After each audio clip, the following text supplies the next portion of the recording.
Bienvenidos al panel Sabios para construir el mundo.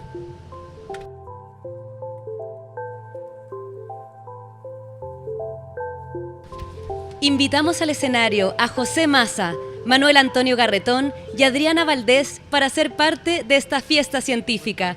¡Bienvenidos!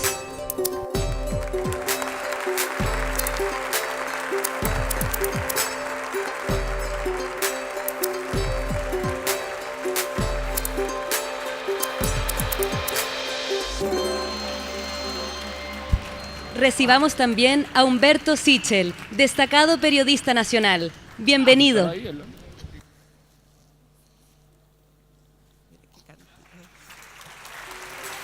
te sientas ahí o acá? Acá. Ya, perfecto. Sí, acá, está bien, estamos bien. ¿Cómo están? ¿Bien? ¿Muy cansados? Han estado interesantes las exposiciones, ¿o no? No, están muy cansados, no escuché a ni uno responder. ¿Cómo estamos? ¿Bien? Eso. Hablamos con nuestros expositores, los sabios que me acompañan. No estaban muy de acuerdo en que los presentara así. ¿Ven? Ya se enojan. Empezaron, no, sabios no. ¿Sí o no que son sabios? Por supuesto que sí. No. Bueno, y nosotros creemos, considerando los sabios, que los sabios tienen que tener una participación muy importante en la construcción del futuro. Entonces, admiramos la sabiduría desde tres perspectivas que vamos a conversar, pero primero, brevemente, voy a contarles un poco que nos acompaña para, si no saben muy bien, algunas cosas. Pero está en primer lugar Adriana Valdés. Adriana es una destacada ensayista chilena y hoy por hoy es elegida la primera mujer como directora de la Academia Chilena de la Lengua y del Instituto de Chile, y eso merece, yo creo, un aplauso, ¿no?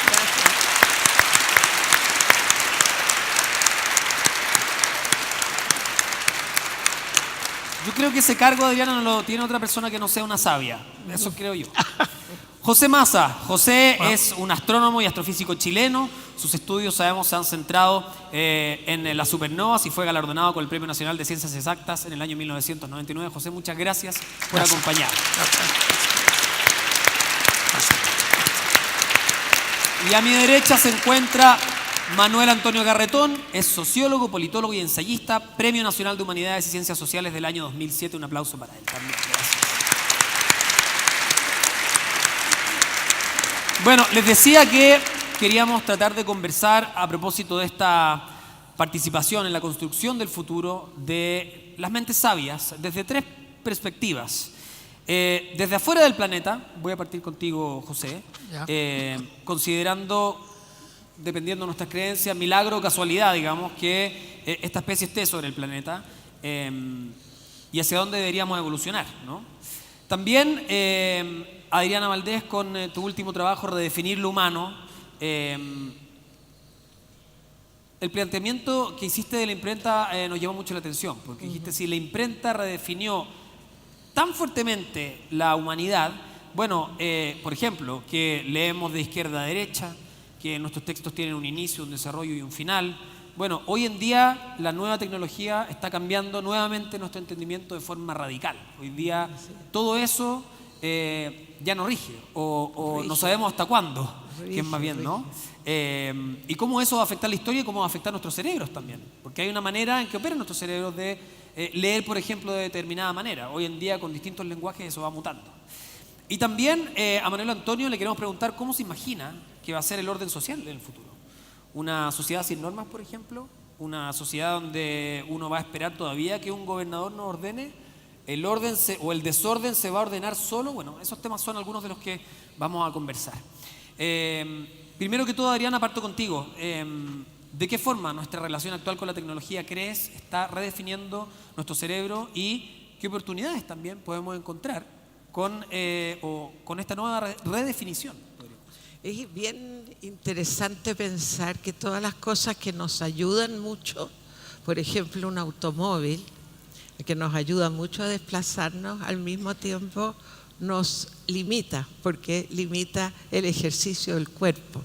Y entonces, si uno piensa en la imprenta como un elemento que ha hecho posible prácticamente toda la cultura occidental, especialmente en la que nosotros nos criamos, podemos pensar que la imprenta desarrolló ciertas formas de raciocinio y ciertas maneras de utilizar el cerebro humano que pueden ser extraordinariamente útiles, pero pueden haber también inhibido otras posibilidades del cerebro humano. Y entonces uno ve ahora que los niños utilizan el cerebro de una manera diferente. Uno cuando pasó, por ejemplo, de las instrucciones de los computadores personales a esta cosa intuitiva de que hay muchas maneras de hacer las cosas y de que uno puede ir de aquí, acá, etcétera, y relacionarlo de otra manera, ¿no? Como Apple. El teléfono, claro, como la extensión también exacto. de uno. Eso significa que mi cerebro, pobrecito, se ha tenido que acostumbrar a trabajar de otra manera, más parecido al cerebro de la gente más joven, ¿no? Y entonces, y que esa gente joven tendría que adquirir estas dos formas de literacy, dicen en inglés, es decir, estar alfabetizado tanto en lo que es la cultura de Gutenberg como en esta otra cultura que tiene extraordinariamente mucho que ver con las imágenes.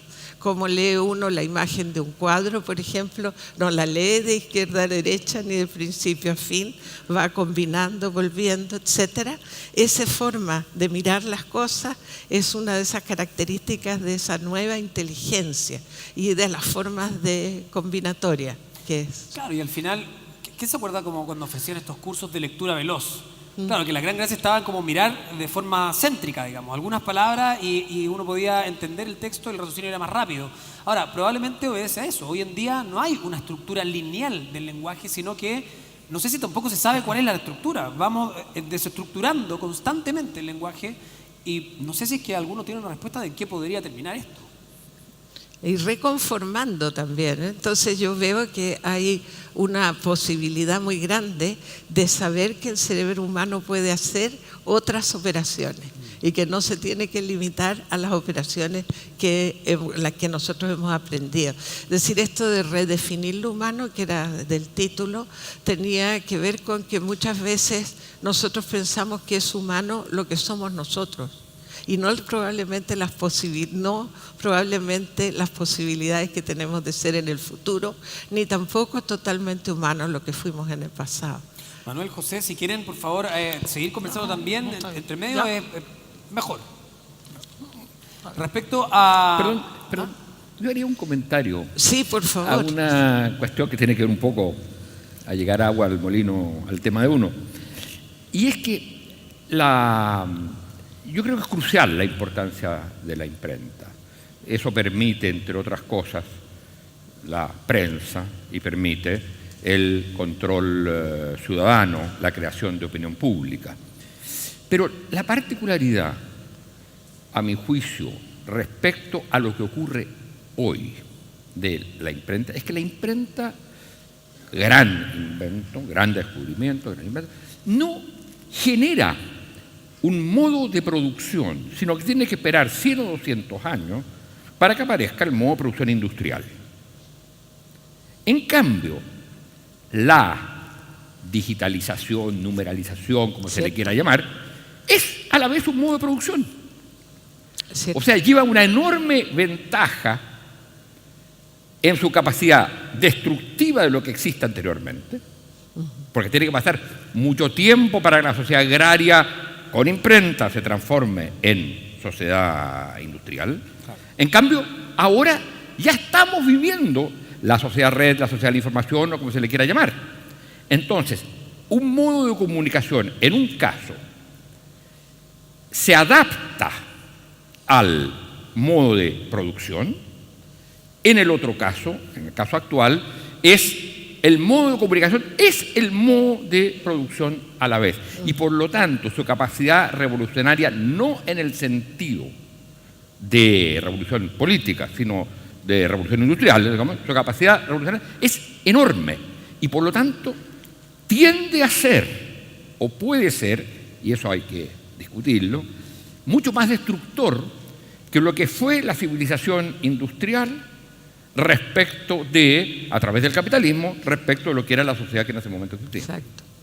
Y yo estoy de acuerdo con eso y creo que puede ser mucho más destructor, pero sospecho, y casi por una opción ética, que puede ser también más creador. Sí, te iba a preguntar eso. ¿Lo vemos como un aspecto negativo? Claro, ¿O tiene algo de positivo que sea más destructor que Yo no, eso es lo que uno no puede saber porque lo estamos viviendo. Y entonces realmente el tratar de predecir algo que ni siquiera sabemos describir muy bien porque lo estamos recién viviendo, yo lo que traté de hacer en el libro era tomar precursores del siglo XX de esa manera de mirar, porque no soy capaz de analizar algo estrictamente contemporáneo sin caer en errores gravísimos, ¿verdad? Sino que... El Congreso del Futuro de 100 años más nos va a decir si fue destructor o no fue destructor. Exactamente. José, ¿crees que nuestra especie, yendo un poco más a tu área también, ¿crees que nuestra especie tiene per se el rol de explorar el mundo? ¿Tiene que hacerlo de forma intrínseca el ser humano? ¿Por qué lo hace? Bueno, explorar el mundo ya lo hicimos. Y yo creo que en realidad el universo era inevitable. ¿Qué valor tiene para nuestra especie? Ahora, por otro lado, ahí hay que distinguir los espacios y las distancias. El ser humano siempre ha explorado todo lo que ha podido. Claro, cuando apenas navegaban en el Mediterráneo no podían venir al otro lado del mundo, pero tan pronto tuvieron barcos adecuados, sí vinieron y han ido explorando todos los rincones del planeta. Yo creo que el ser humano va a explorar presencialmente el sistema solar, por lo menos en nuestro barrio. Es decir, vamos a ir a Marte, no me cabe la menor duda, vamos a ir a colonizar Marte, y el ser humano se va a transformar en marciano, sin duda, porque la gente que llegue a Marte al cabo de 2 generaciones o 3 van a ser marcianos, van a ser exterrícolas, van a haber cambios fisiológicos enormes. Y bueno, y eso es un desafío. Yo, bueno, siempre bromeo, ¿cómo se va a ir a construir una sociedad en Marte? ¿Qué valores van a primar? ¿Qué religión va a ir? Un temazo. Estaba ahí leyendo un libro sobre religiones y otras hierbas. ¿Qué tipo de leyes van a haber? ¿Vamos a llevar el comando jungla para Marte para que se ponga a tono? Es una buena pregunta. ¿Es la ley de la selva la que va a regir en Marte? ¿O la ley de Marte? ¿Vamos a hacer una asamblea constituyente para hacer una constitución en Marte? Todos los días damos noticias, por ejemplo, de cómo... ¿Van a haber países? ¿Van a haber países? ¿Van a ser países? Sí. ¿Van a ser colonias de los países actuales en Marte? Claro. ¿O va a ser otro país? Digamos, yo creo que Marte va a ser un país. Marte va a ser un país. Debería ser un país. Y van a haber algunos que van a ser digamos, de ancestros chinos, de ancestros rusos, de ancestros americanos. ¿Alguien va a querer ser jefe? Porque también alguien va a tener que ser jefe. Alguien va a tener que organizar la cuestión. Sí. Alguien va a tener que tener hasta un registro civil. Cuando nazca un marciano no puede quedar indocumentado. Mira lo que le pasaría si llega a Estados Unidos. No tiene visa. No tiene pasaporte. No va a tener ni pasaporte. Nacionalidad marciano. Porque un niño que nazca en Marte, ¿qué nacionalidad va a tener marciano? Entonces, hay que organizarlo todo. Ya me parece maravilloso. Pero a Marte el hombre va a llegar, y te lo doy firmado, en menos de un siglo va a haber una colonia grande en Marte. Elon Musk, que tiene bastante más dinero que yo y más imaginación, dice que va a poner 1 millón de personas en Marte en un siglo. Yo no le creo del todo, pero incluso creyéndole el 10%, 100.000 personas viviendo en Marte en un siglo, bueno, es harto más que una pequeña colonia allá en los extramuros. Y ahora, más allá de Marte, bueno, nos metemos en un berenjenal en el cinturón de asteroides, y después está Júpiter, que está a 150 grados bajo cero. Ya ir a Júpiter, me parece que el hombre no va a ir a Júpiter. Por lo menos no en el futuro, en los próximos 1000 años, yo creo que no va a ir a Júpiter. Me lo podéis cobrar si me equivoco. Pero por el otro lado, a Mercurio tampoco vamos a ir, porque es muy caliente, está a boquejarro el sol. Venus es un lugar interesante, pero hay que hacer terraformación. Esta cosa que este señor Donald de Estados Unidos no cree en el calentamiento global de acá, en Venus ocurrió, pero a lo bestia. La temperatura en Venus es de 460 grados Celsius día y noche. O sea, José, hay que diseñar el escape ahora.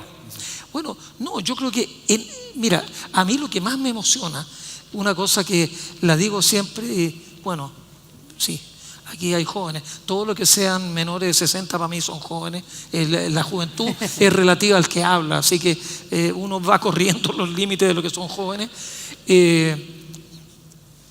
Yo creo que en nuestra generación el viaje a la luna nos cambió la vida. No es que no haya sido una cuestión sin ninguna importancia, no tendrías tú la tablet en la mano, no tendrías el celular, no tendríamos los computadores si no hubiera sido por el sueño de ir a la luna. Y el sueño de ir a Marte nos va a cambiar a los terrícolas de cepa, nos va a cambiar más que lo que nos cambió la ida del hombre a la luna. Tú lo dijiste una vez. Cuando yo era chico vi al hombre que llegó a la luna. Fue tal el esfuerzo que vi que surgieron tantas tecnologías que nos acompañan hasta el día de hoy, desde, qué sé yo, un microondas, por ejemplo. Sí. Ahora el rollo es llegar a Marte. Entonces, ¿qué tecnologías te imaginas que se puedan desarrollar? Porque también hay un esfuerzo tras esta tarea. O sea, quizás las tecnologías que hoy día nos siguen sorprendiendo, en el futuro sean gigantes, o sea, todavía ni siquiera podamos concebirlas, ¿no? Mira, yo creo que la gracia del viaje a Marte es que es tan caro que si hacemos una vaca o un bingo se hacen ahora, si hacemos un bingo para ir a Marte, vamos a tener tanta plata que vamos a tener que desarrollar tecnologías muy caras de desarrollar. El celular 7.0 a lo mejor va a tener imágenes tridimensionales, pero vale $500 millones pero ese lo van a, estoy inventando, lo van a desarrollar para ir a Marte, pero una vez que ese desarrollo lo haya pagado la NASA, la ESA o alguien más, va a quedar aquí para que lo usemos todos. Mira, una cuestión que nos va a cambiar la vida. Si Elon Musk tiene algo de razón, a Marte uno puede ir cada 2 años. Cada 2 años es la temporada para ir a Marte, porque adelantamos a Marte cada 2 años. Los cohetes para ir a Marte, Elon Musk quiere construir como 20 o 30 de ellos. Va a llevar un montón de gente. Y después van a volver, pero por lo menos 1 año van a estar ociosos. Pero en uno de esos cohetes de Santiago de Chile, no sé cómo se va a llamar al aeropuerto en esa época, podríamos llegar a París en 20 minutos. Bueno, Elon Musk no está pensando en el viaje de Santiago a París. ¿Cómo lo vieron? Las pruebas de cómo aterrizan. Claro, aterrizan en el mismo lugar, claro. Pero de Nueva York a Tokio llegan 20 minutos. Entonces, si tú tienes una reunión toda la mañana en Nueva York entre japoneses y americanos y en el mediodía toman un cohete y se van a terminar la reunión en Tokio, eso, bueno, hace 30 años, los aviones son fantásticos, pero no ha cambiado tanto la tecnología. Manuel, cuando hablamos del orden social del futuro, imaginemos que tenemos con ese panorama de Marte, que puede ser Marte hoy día, uno no sabe, con un presidente tratando de construir un muro, parece también otro planeta, ¿no? Pero quedémonos con la idea de Marte. ¿Cómo podría ser un orden social en el futuro? ¿Cómo va a ser una sociedad sin normas? ¿O qué normas van a regir las sociedades del futuro, crees tú?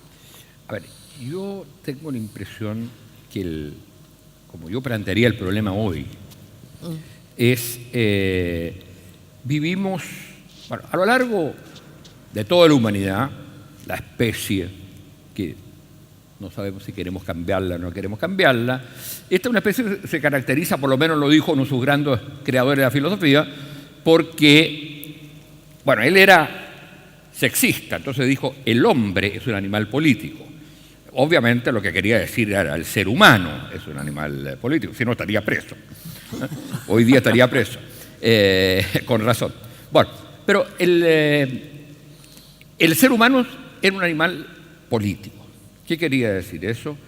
Que lo central, lo fundamental, lo que distinguía desde esa perspectiva al ser humano era su capacidad de organizarse para vivir en común o para pelear, pero era para organizarse. Entonces, el tema de lo político, a mi juicio, es una cuestión central de la condición humana.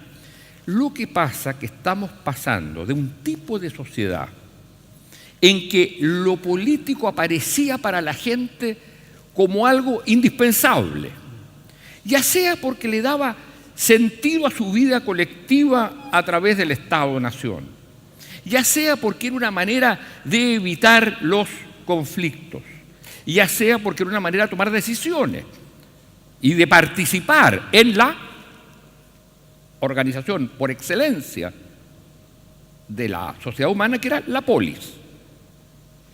Y mi impresión es que la sociedad industrial de Estado Nacional de las cuales estamos saliendo era una donde la polis se definía fundamentalmente por un espacio territorial donde había un Estado, una población que buscaba tomar decisiones a través del Estado y que tenía una base económica que era precisamente la producción, la sociedad industrial. Y eso, a mi juicio, está desapareciendo. No va a desaparecer por la vía de una revolución, como esa vía revolución industrial, revolución política, como fue el caso de la Revolución Francesa y la Revolución Inglesa y después la construcción de los Estados nacionales, pero va a ir mezclándose, transformándose, mutándose en este nuevo tipo societal que es la sociedad de la informática, la sociedad red o como se le quiera llamar, en la cual no está claro cuál es el rol de lo político. ¿Y del rol moral, de las instituciones morales? ¿Cuál va a ser ese rol? Antes era en verdad absoluta, hoy día todos podemos por lo menos tener el beneficio de la duda. A ver, yo creo que hay una separación que es bien interesante. En la sociedad industrial hubo, y en la sociedad, digamos, que conocimos, hubo siempre una relación muy clara entre ética y moral. Tanto así que uno no sabe cómo se traduce el libro de Aristóteles, si es ética Nicómaco o moral Nicómaco. Pero digo, la ética y la moral eran de algún modo estaban juntas. Un ejemplo de eso era la Iglesia Católica. La ética, en la sociedad que conocemos hoy día, en esta sociedad que se está transformando, no en la sociedad industrial, en la sociedad que se está transformando, la ética se separa de la moral. La cuestiona, de hecho. Yo diría que la cuestión ética son sociedades llenas de eticidad, pero sin norma moral. O sea, la ética es la concepción de lo bueno.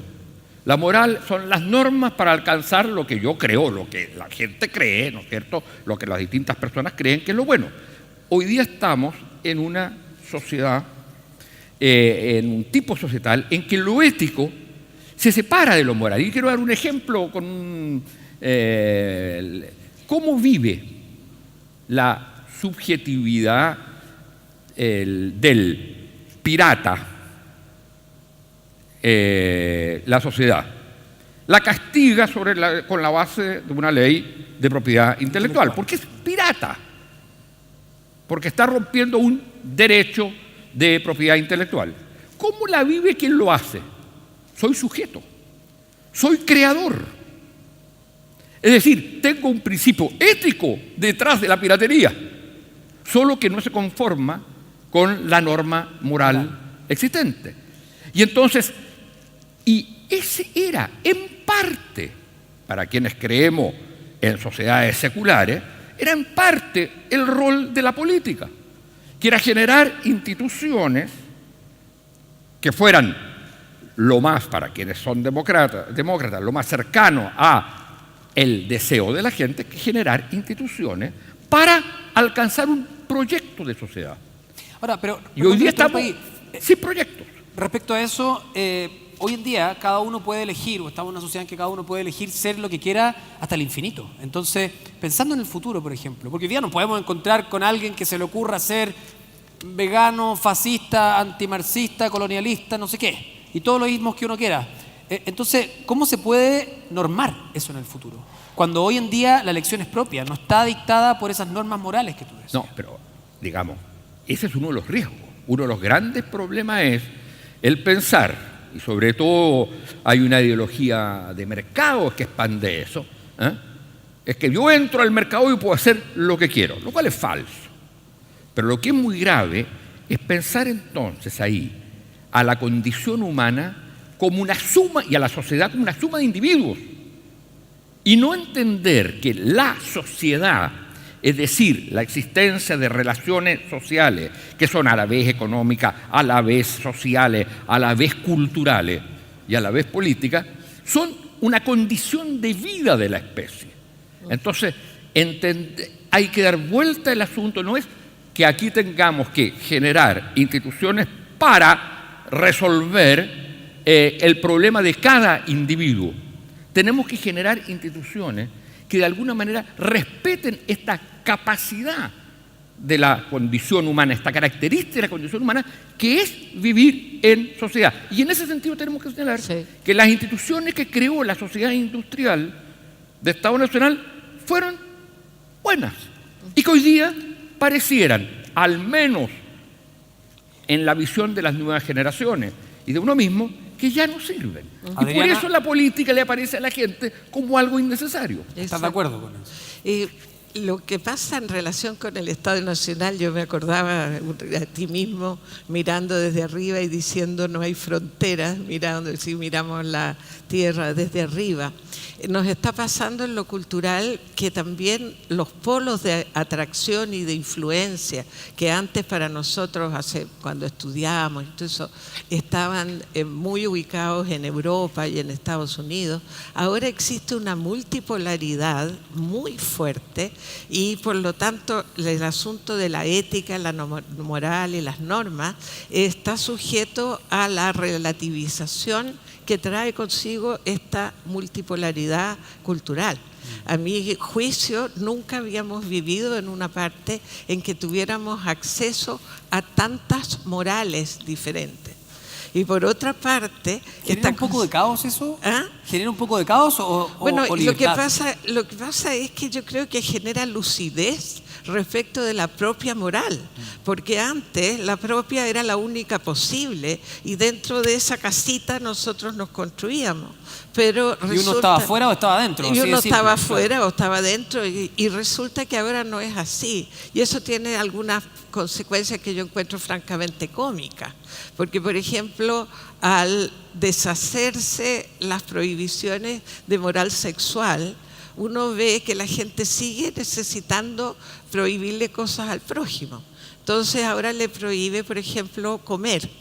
Le prohíbe comer de cierta manera. O sea, el puritanismo que antes se dedicaba a reprimir a la gente en sus actividades sexuales, ahora se dedica a reprimirla en otras actividades igualmente naturales, ¿verdad? Y a tener doctrinas a ese respecto, a tener fanatismos, a hacer proselitismo y todas las cosas que uno asociaba antes con una religión. ¿Por qué? Porque estamos en un lugar que ya no es uno solo y que ya tenemos múltiples puntos de referencia y que la cultura ya no la podemos entender desde ese otro lugar. Y ese otro lugar hay que pensar también que era un lugar socialmente muy segregado. Cuando conversábamos acerca de la democracia perfecta de Atenas, bueno, todo el mundo sabe que era perfecta para los hombres adultos mayores con alguna propiedad. No incluía ni las mujeres ni los esclavos. Entonces, ni tan perfecta era, y tampoco las democracias europeas que nos pueden servir de modelo, que coexistieron durante mucho tiempo, la democracia parlamentaria inglesa, por ejemplo, bajo la corona, pero igual con el parlamentarismo, coexistió durante mucho tiempo con un imperialismo y un comercio de esclavos desatados. Entonces uno ve que algunas de esas referencias tan éticas de nuestra cultura, primero uno las mira desde el otro lado, es decir, no desde el que comercia, sino que desde el que es comerciado, y bueno, ahí se nos derrumban varias casitas que tenemos. ¿Sí? Ese,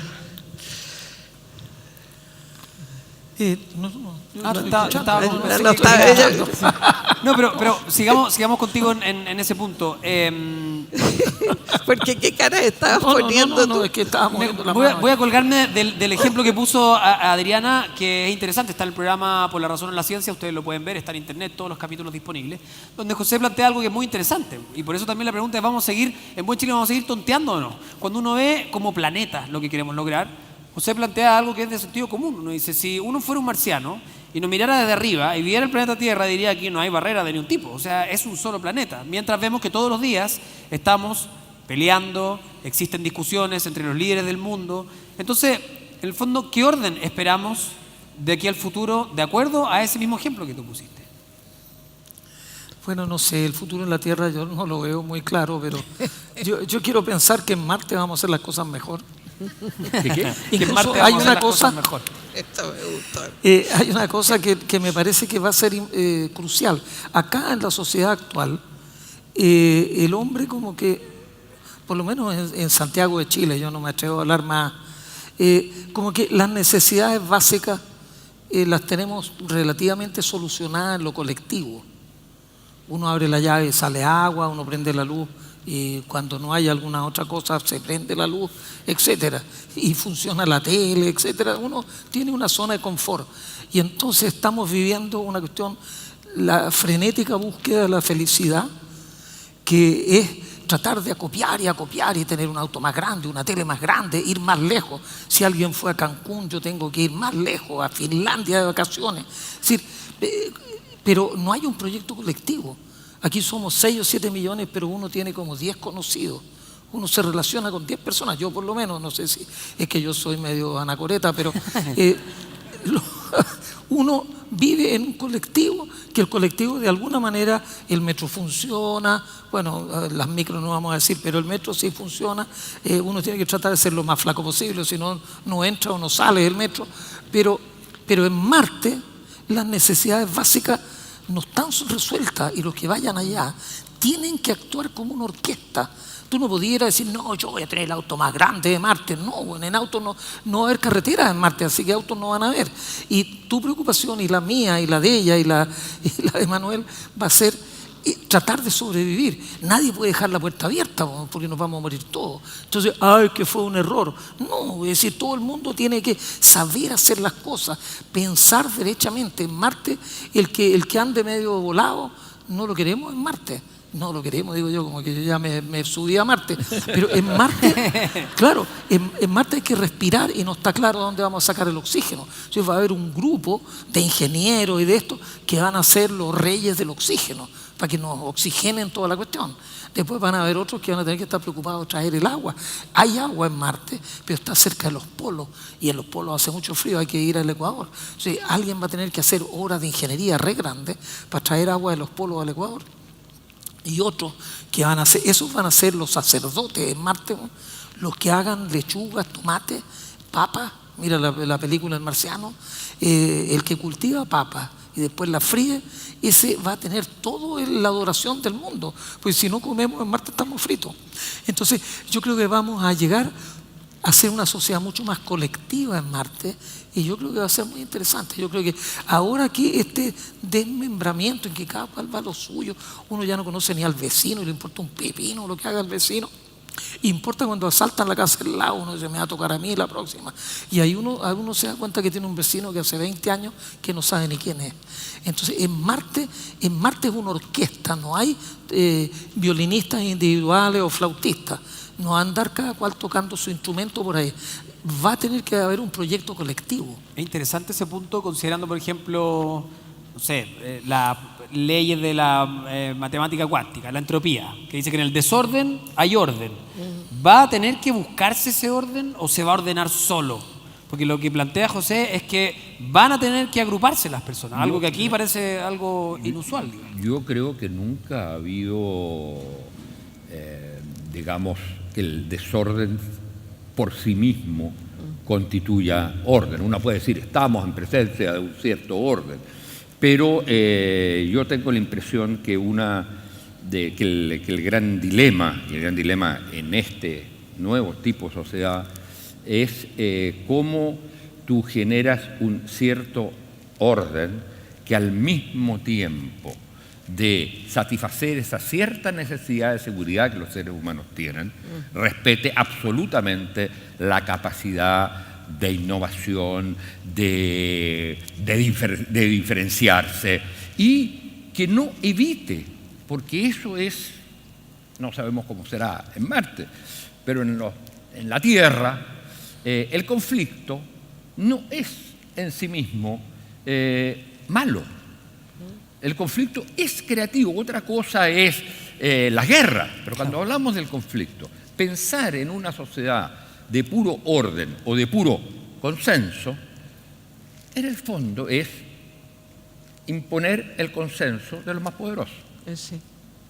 No puede, siempre va a haber una necesidad de un cierto equilibrio entre un cierto mínimo acuerdo de cómo queremos vivir, pero una lucha por lo que yo o el conjunto con los cuales yo me acerco, peleamos con los otros para ver de ahí qué es lo que sale como lo mejor. Peleamos con métodos institucionales definidos ojalá sin violencia. Pero yo tengo la impresión que la búsqueda del orden tiene que ser una búsqueda de orden que al mismo tiempo permita la expresión del conflicto. Sí. Y yo creo que uno de los grandes problemas actuales es que miramos el conflicto como algo negativo.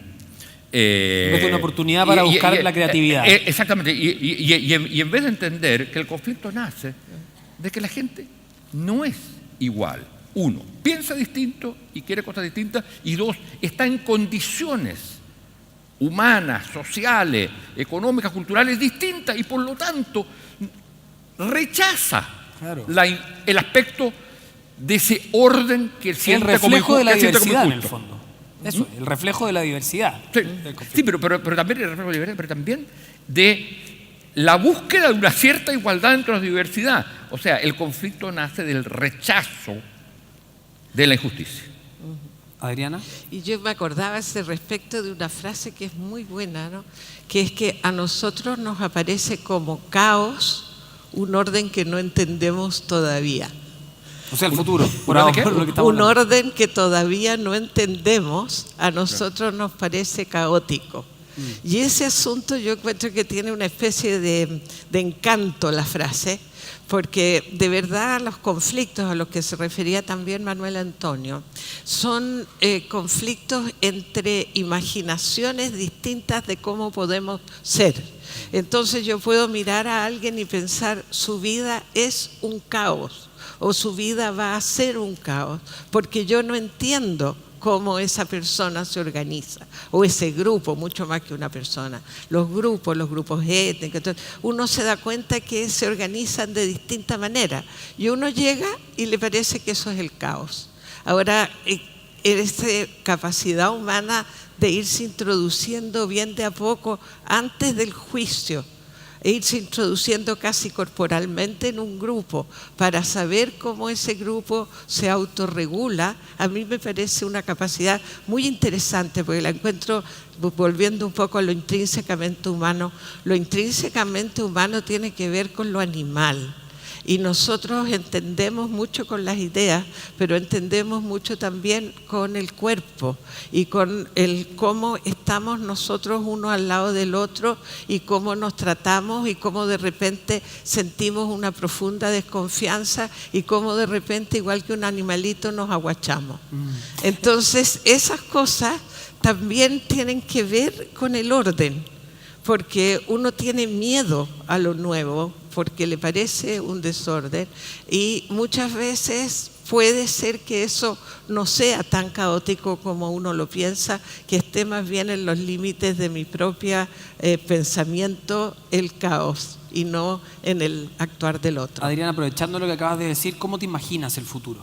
Te hicieron la pregunta también en los distintos programas de ciencia que estamos conectados. Y tú dijiste, me encantaría poder exacerbar los sentidos. A eso voy, eso un poco, porque pienso que los sentidos, la vista, el oído, el tacto, la relación entre los cuerpos, todo eso es bien primitiva de repente entre nosotros y se va como atrofiando. Y yo pienso que si uno tuviera mejor cuidado de su sentido, por ejemplo, del olfato, por decirte. Oler nuevas cosas. Sí, exacto. Si uno gozara un poco más con esos sentidos animales que tiene y no estuviera constantemente reprimiéndolos en favor de un trabajo más eficiente, etcétera, etcétera, o en favor de alguna moral. A mí me gustaría mucho que hubiera una especie de refinamiento de los sentidos. Y en ese sentido, también de esa manera también me gustaría pensar que en el futuro vamos a gozar más del lenguaje, porque el lenguaje nos ayuda, no del español neutro que vemos en la televisión, sino que de un español a lo Nicanor Parra, por ejemplo, que nos mete 5 ideas en 6 palabras, las junta y hace una pequeña bomba. Y eso no lo puede hacer la inteligencia artificial. Esa creo yo que son asuntos que son más propios de lo humano. Entonces, pensando en lo propio del humano, que es esto totalmente sensorial primero y por otro lado intelectual, pero lúdico y cambiante, no de reglas, sino que de relación de juego. Por ahí me gustaría a mí que fuera el futuro, digamos. Ahí eso me gustaría para mis nietos. Ya sabemos eso, que es Marte, pero ¿cómo te gustaría, cómo te imaginas el futuro? Bueno, un comentario. Yo creo que el lenguaje, para mí, que he trabajado en ciencia toda la vida, para mí el lenguaje es como el aire. Sí. Uno no está consciente de que lo tiene y no está consciente de lo que encierra. Por ahí alguien dijo, no sé quién, yo creo que alguien lo dijo, que el lenguaje encierra la sabiduría de las 100 generaciones que nos antecedieron. Es decir, si en este minuto uno con un chasquido de dedos los dejáramos a todos sin lenguaje, ¿cuántas décadas, cuántas generaciones nos demoraríamos en construir un lenguaje común? Porque si no tuviéramos ni una palabra para decir nada, para decir que tengo sed, bueno, claro, yo hago así unos gestos y hago un gruñido, pero ¿cuánto pasaría ese gruñido a ser colectivo para decir la palabra sed, beber, comer, dormir? Y entonces el lenguaje, que es algo tan humano, en Chile yo veo con bastante preocupación que se ha ido degradando tanto. No, porque la cuestión aquí, porque mira la cuestión de acá, porque no, este gallo, no sé. Oye, un lenguaje que uno realmente no entiende. Yo veo la señalética que está puesta ahí formal. El otro día, de nuevo, un municipio no sé dónde, la calle no sé cuánto cerrada, prefiere alternativa. ¿Cómo voy a preferir alternativa? Tengo que usar alternativa, use alternativa. Si me dicen calle en construcción, en reparación, prefiere alternativa, eso es fuerte y claro. Bueno, yo me fui de reto antes de empezar esto, porque Manuel me preguntaba, me decía, bueno, ¿qué vamos a hacer al final? Yo decía, bueno, vamos a hablar todo al mismo tiempo. Ah, no, me decía, no nos vamos a entender. ¿Qué es todo al mismo tiempo? Al mismo tiempo, me decía. Tuve que explicarme un poquito mejor. No, pero yo creo que por otro lado también tengo que reivindicar algo que yo lo vengo diciendo, que es también como una trivialidad. El siglo XX ya fue el siglo de la ciencia y la tecnología y la era espacial. Si Chile no se mete en enseñarle a todos y todas y todes y todos ciencia, conceptos básicos, alfabetizar en ciencia, vamos a quedarnos abajo en la micro. Y lo más terrible que va a pasar en Chile, lo más terrible es que la automatización y la robotización va a matar un montón de trabajo en Chile y va a crear un montón de trabajo en Alemania, en Japón, en Corea.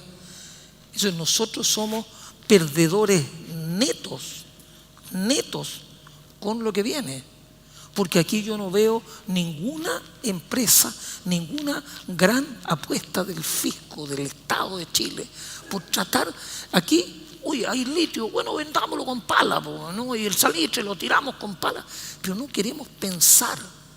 Es decir, si nosotros vamos a perder miles de trabajos, porque todos los trabajos pesados, antes yo miraba en La Vega, yo he sido siempre más o menos flacuchento y escuáleo, tipo que cargaban 2 sacos al hombro. Yo decía, me tiran un saco y me quedo planchado en el suelo. Ahora ya una máquina va a agarrar, va a bajar todo, ya el trabajo físico no se va a hacer. Pero ¿quién va a construir la máquina? ¿Quién va a programar la máquina? Van a ser otros. Aquí en Chile no estamos haciendo eso. Entonces Chile va a tener una crisis enorme. Y ahí va a decir, no nos dimos cuenta. Oye, caramba.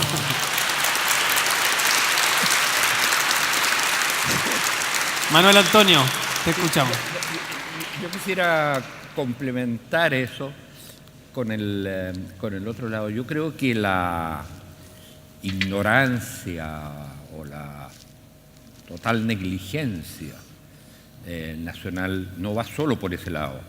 Lo va también en el campo de la política. Yo entiendo que se ha producido una transformación, y lo decía al comienzo, y que hoy día la política no es lo mismo para la gente que lo que puede haber sido para nuestra generación.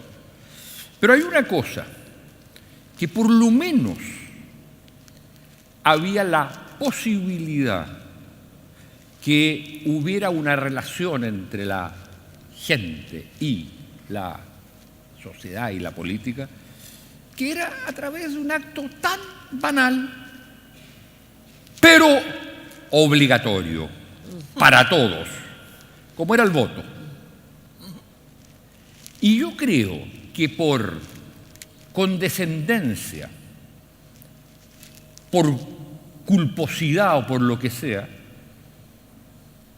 la sociedad en su mayoría, si eso es lo grave, en su mayoría, no solo la clase política, sino sobre todo los sectores, las generaciones jóvenes, dijeron, no queremos tener voto obligatorio.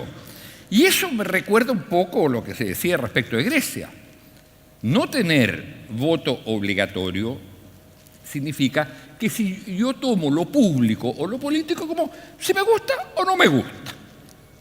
Ahora, ¿cómo llamaban los griegos a quienes no se interesaban por lo público, sino solo por su vida privada? Idiotas. Y aquí lo que se hizo fue consagrar una sociedad de idiotas, cuando se eliminó lo único que quedaba de positivo de la política clásica, que era el voto obligatorio. Y yo digo, eso es equivalente en el mundo de la política a lo que tú dices respecto del tema del trabajo. Para ir cerrando, pero estamos entretenidos, ¿no? Ha sido un honor estar acá con estos sabios. Para ir cerrando, nuevamente, la gran pregunta del Congreso. Sabemos ya, de acuerdo a sus propias definiciones, si les preguntara qué no queremos ser, pero vamos a lo contrario. ¿Qué queremos ser? ¿Qué especie queremos ser? Es la gran pregunta de esta octava versión del Congreso Futuro. Parto contigo, Manuel Antonio. Yo, no creo que vaya a haber un cambio de especie en el tiempo que me queda de vida.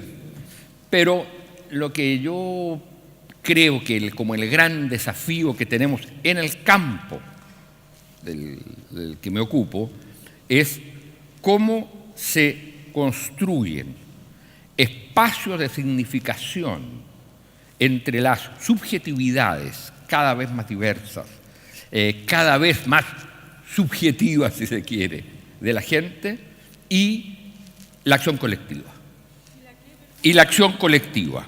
La acción colectiva. La acción colectiva, es decir, el espacio que va a reemplazar a lo que fueron las comunas o las naciones en la sociedad globalizada.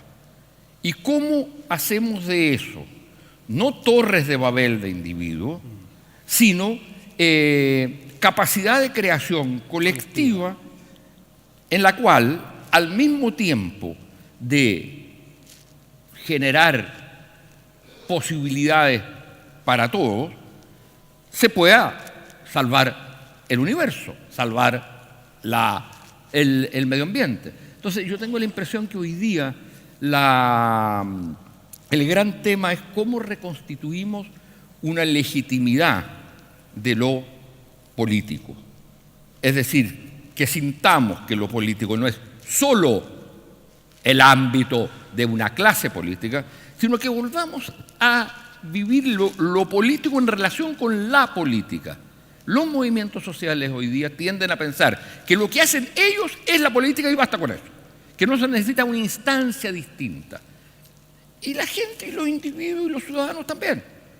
Y los políticos piensan que solo lo que hacen ellos es lo que tiene significación. ¿Cómo reconstruimos una comunidad política que ya no va a ser solo el Estado nacional como el que conocimos hasta ahora? ¿Cómo se rescata el humanismo en el sentido más profundo? Adriana. Yo hay muchas cosas que quisiera decir a ese respecto, pero una en particular es que lo que va en contra de cualquier utopía que yo quisiera ver es el actual Star System. Es decir, hay estrellas del pensamiento, hay estrellas, por ejemplo, de la música, hay estrellas, y todo gira alrededor de ellos y nosotros no tenemos mayor existencia salvo como fans.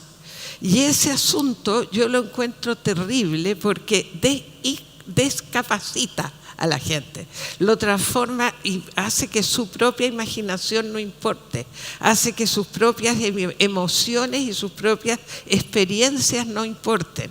En cambio, cuando uno trata de poner el foco en lo único que cada uno de nosotros tiene, que es su experiencia propia, valorarla en lo que es y tener para ello el lenguaje, los sentidos, etcétera, para valorarla fuertemente y no venderla tan barato como la estamos vendiendo este sistema de comercialización de los ideales, y que están bajando lo que antes eran ideales a simplemente ídolos. Y ese asunto verdaderamente es definido negativamente. Esa sería para mí la distopia. Ahora, la utopía sería una cosa que se ha dicho mucho, ¿no? Que es como un ser humano plenamente habilitado. Y eso se habla mucho en educación. No es que yo quiera que un alumno sea ni aprenda determinados contenidos. Quiero que el alumno esté capacitado para hacer lo máximo que él pueda hacer en circunstancias que yo ni siquiera me imagino ahora. O sea, los contenidos en ese sentido no importan tanto como importan las actitudes. ¿Sí? Bueno, yo no quiero seguir con Marte para el futuro, pero yo creo que yo estoy obsesionado con Marte. Yo creo que el ser humano tiene dilemas. Estoy leyendo un libro que trata de eso, así que no son ideas propias. Pero si dependiera de ti, la pregunta es para ti, es como ¿qué especie te gustaría que fuéramos? ¿Cómo te gustaría que se habitara el futuro, por ejemplo?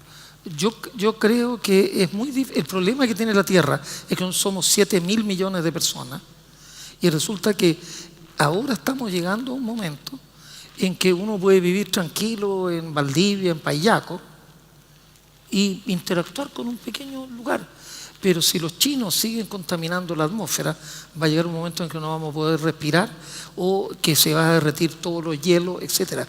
Hay una tragedia global que ya no está en las manos de uno solucionarlo. Uno puede tener su ciudad pequeñita, 10.000 habitantes, bien ordenadita, pero si Rusia, si China, si la India se comportan mal, que uno no sabe ni dónde quedan, la China queda como por allá abajo, ¿no? Para allá abajo queda. Entonces hay problemas que son globales y que necesitan soluciones políticas, como dice Manuel Antonio, que no está en manos de uno. Entonces ahí yo me siento como medio perdido. Por eso creo que Marte nos puede enseñar, volviendo a Marte, yo estoy como con los fenicios, vuelvo a Marte. En Marte tenemos que hacer una construcción colectiva, y cuando lo sepamos hacer allá, yo creo que vamos a poder limpiar los mares, vamos a poder limpiar el aire. Yo cuando veo en la tele esas imágenes ayer, un montón de gente quemando neumáticos, la atmósfera no es un basurero, no es un basurero, y la atmósfera es grande pero es finita. Cada vez que uno quema, cada vez que uno se fuma un pucho, uno le está echando anhídrido carbónico a la atmósfera, y por eso hay un calentamiento global que, aunque uno no lo crea, nos está destruyendo el planeta. El planeta está dejando de ser habitable por nosotros. Y el planeta se muere la risa de lo tonto que somos. Es decir, nosotros no vamos a destruir nunca el planeta. Nosotros vamos a destruir nuestro propio nido. Exacto. Y nosotros nos vamos a morir. Y cuando nosotros nos muramos todos, si es que nos muriéramos de tontos, bien ganado, bueno, en 1 millón de años más la Tierra incluso va a borrar los vestigios de todas las ciudades. La Tierra se va a quedar muerta de la risa. Muerte de la risa. Llevamos 100.000 años y la Tierra tiene 4.600 millones de años. No tenemos capacidad de destruir la Tierra, pero tenemos que tener el talento de tratar de hacer las cosas mejor. Yo quisiera que hubiera más conciencia de que en este bote parece un transatlántico muy grande, y que lo único que me preocupa es mi cabina, pero si se incendia la cabina del lado, resulta que voy a estar en problemas. Así que el bote entero, y que este bote se llama Tierra, nos concierne a todos. Así que mi utopía sería que todos entendamos el rol colectivo de donde estamos parados. Adriana Valdés, José Massa, Manuel Antonio Garretón. Yo los voy a aplaudir de pie, si ustedes quieren me copian, así que muchas gracias, un honor haber compartido con ustedes esta charla en este Congreso del Futuro. Gracias a todos por estar acá y nos vemos en una próxima oportunidad. Que estén bien. Muchas gracias. Agradecemos a Humberto, Adriana, Manuel Antonio y José Massa por ser parte de Congreso Futuro 2019.